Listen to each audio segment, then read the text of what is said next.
একটা সময় ছিল যখন আমি নাস্তিকতার ফাঁদে পড়ে গিয়েছিলাম। প্রায়শই মুসলমানরা জিজ্ঞাসা করতে ভয় পায়, কেউ ফতোয়া না দিয়ে দেয় যে আমি কাফির হয়ে গেছি। একটি প্রশ্ন রয়ে গেছে। তখন এই প্রশ্ন আমাকে খুব চিন্তিত রাখত।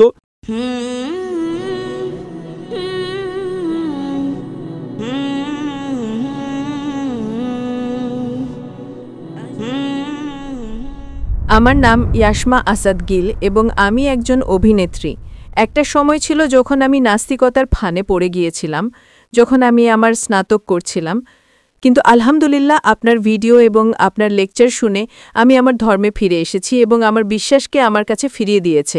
তাই এর জন্য আলহামদুলিল্লাহ। এবং আমার দেশে, বিশেষ করে আমার শহরে আসার জন্য আপনাকে ধন্যবাদ। তো প্রশ্নটি হলো, যদি আমি কিছু ভুল বলি তবে আমাকে ক্ষমা করবেন, কারণ আমার জ্ঞান অনেক সীমিত। কিন্তু যখন আমি গবেষণা করছিলাম তখন বাকি সব কিছুই আমি বুঝতে পেরেছিলাম, কিন্তু একটি প্রশ্ন রয়ে গেছে। সেটি হলো এই যে পূর্বনির্ধারণের ধারণা এবং তারপর আমাদের অর্থাৎ মানুষ এবং জিনদের স্বাধীন ইচ্ছাশক্তি থাকার ধারণা, তাই না? তো যদি সবকিছু আগে থেকে লিখে দেওয়া হয়ে থাকে, যদি সবকিছু পূর্বনির্ধারিত হয়, তাহলে এই যে ধারণা যে যদি একজন চোর কোথাও চুরি করে তাহলে সেটা কি আগে থেকেই লেখা ছিল না? তার জবাবদিহিতা কি স্বাধীন ইচ্ছাশক্তি অনুসারে? বোন একটি গুরুত্বপূর্ণ প্রশ্ন জিজ্ঞাসা করেছেন এবং তিনি বলছেন যে তিনি আগে একজন অভিনেত্রী ছিলেন এবং নাস্তিকতার জালে ফেঁসে গিয়েছিলেন এবং আমার ভিডিও এবং লেকচার শোনার পর আলহামদুলিল্লাহ তিনি দিনের দিকে ফিরে এসেছেন এবং আল্লাহ সুবহানাহু ওয়া তাআলা তাকে হেদায়েত দিয়েছেন। আমি আপনাকে ধন্যবাদ জানাতে চাই যে আপনি ফিল্ম ইন্ডাস্ট্রি থেকে ফিরে এসে সঠিক পথে এসেছেন। এটা খুব কঠিন। যদি মিডিয়ার জালে কেউ ফেঁসে যায় তবে বেরিয়ে আসা মুশকিল, কিন্তু আল্লাহ তাআলা অনেক মানুষকে হেদায়েত দিচ্ছেন, আপনাকেও আল্লাহ হেদায়েত দিয়েছেন। তার মূল প্রশ্ন হল তাকদীর সম্পর্কে, নিয়তি এবং স্বাধীন ইচ্ছা শক্তি নিয়ে, যে যদি আল্লাহ সুবহানাহু ওয়া তাআলা আমার তকদিরে লিখে দেন যে আমি মদ পান করব আর আমি মদ পান করি, তাহলে দায়ী কে? আল্লাহ? নাউজুবিল্লাহ। এই প্রশ্নটি খুব সাধারণ, কিন্তু প্রায়শই মুসলমানরা জিজ্ঞাসা করতে ভয় পায়, কেউ ফতোয়া না দিয়ে দেয় যে আমি কাফির হয়ে গেছি। আল্লাহ সুবহানাহু ওয়া তাআলা কোরআন মাজিদে মানুষকে প্রশ্নোত্তরের জন্য উৎসাহিত করেন। তাই কোরআন মাজিদে আপনি পড়বেন ৩২২ বার ৩২৩ বার বলা হয়েছে কুল, কলু, এবং ৩২৩ বার আল্লাহ বলেন কুল, তাদের বলো। অর্থাৎ কোরআন মাজিদে একটি প্রশ্নোত্তরের বই। ৩২২ বার জিজ্ঞাসা করা হয়েছে এটা কি প্রশ্ন, আল্লাহ বলেন কুল, বলো। তারা জিজ্ঞাসা করল আল্লাহকে, কুল হু আল্লাহু আহাদ। তো এই কুল প্রশ্ন করা কোনো খারাপ জিনিস নয়, কিন্তু এই প্রশ্নটা খুব সাধারণ যে আমরা তাকদিরে বিশ্বাস করি, এটা আমাদের ঈমান। তাহলে আল্লাহ তাআলা যদি তাকদিরে লিখে দেন যে আমি মদ পান করব আর আমি মদ পান করি, তাহলে দায়ী কে? আল্লাহ? নাউজুবিল্লাহ। এর উত্তর হলো আমাদের বুঝতে হবে তাকদিরের মানে কি। এই প্রশ্ন যখন আমি দাওয়াতের ময়দানে প্রায় ৩৫ বছর আগে শুরু করেছিলাম, তখন এই প্রশ্ন আমাকে খুব চিন্তিত রাখত। কেউ আমাকে জিজ্ঞাসা করেনি। এটা আল্লাহর রহমত। আল্লাহর রহমত যে উত্তর পাওয়ার পরেই মানুষ জিজ্ঞাসা করে। তো প্রথম কয়েক বছর অনেক গবেষণা করেছি, কিন্তু কোনো কিতাবে উত্তর পাইনি। উত্তর পেলাম, তারপর আমি আমাদের জিজ্ঞাসা করলাম এটা কি সঠিক। তারা বললেন মাশাআল্লাহ, ভালো উত্তর। এখন আমি আপনাদের সামনে পেশ করছি। আমি উদাহরণ দিই যে যদি একজন শিক্ষক ক্লাসরুমে ১০০ জন ছাত্রকে পড়ান, ১ বছর পড়ানোর পর পরীক্ষার আগে শিক্ষক বলেন এই ছাত্রটি পরীক্ষায় প্রথম হবে, এই ছাত্রটি দ্বিতীয় হবে আর এই ছাত্রটি ফেল করবে। ক্ষমা করবেন, আপনাকে উদাহরণ দিচ্ছি শুধু আপনার জন্য।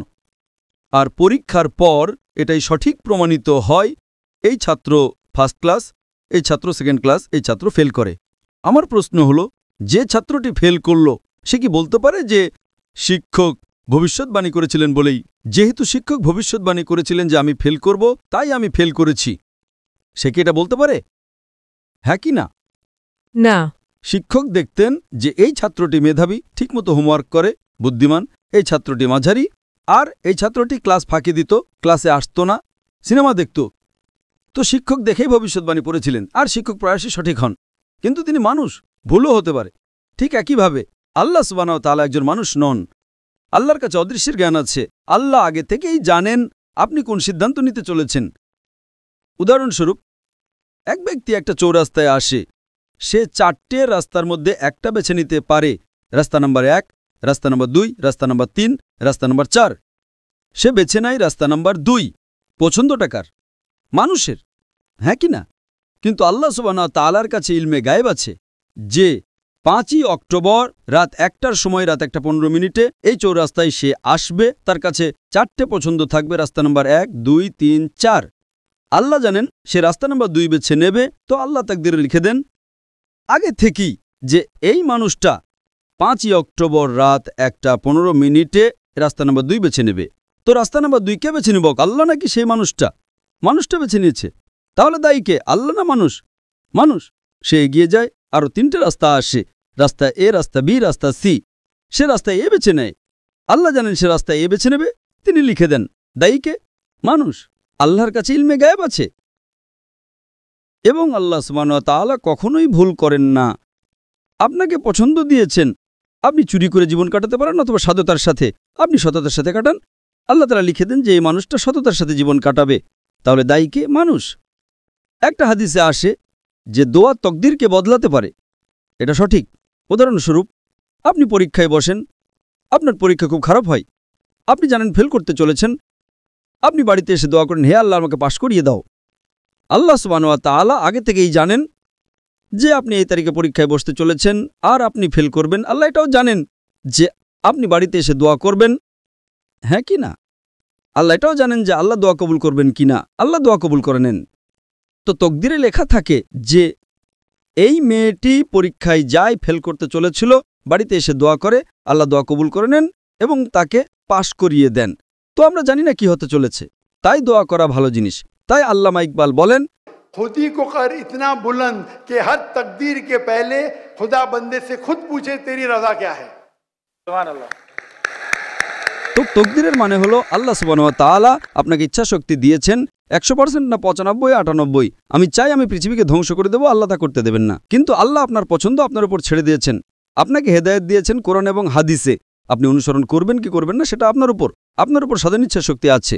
কিন্তু যদি আপনি কোনো ভুল করেন আপনি দায়ী, আপনি কোনো ভালো কাজ করেন আপনি দায়ী। তো এই জন্যই তকদির সম্পর্কে আল্লাহর ইলমে গায়েব আছে। তো যে কোনো ভুল কাজ আপনি করেন আল্লাহ আপনাকে দিয়ে করান না। এটা যদি আপনি বুঝে নেন তাহলে ইনশাআল্লাহ আপনি কোরআন মাজিদের শিক্ষায় আমল করবেন এবং ইনশাআল্লাহ আপনি জান্নাতে যাবেন। আশা করি উত্তরটা পেয়েছেন। আপনাকে অসংখ্য ধন্যবাদ।